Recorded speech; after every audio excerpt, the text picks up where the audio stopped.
Stop.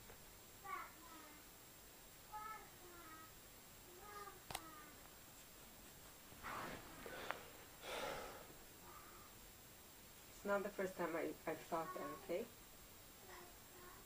Anytime I'm weak, you're adding it. I don't need that in my life.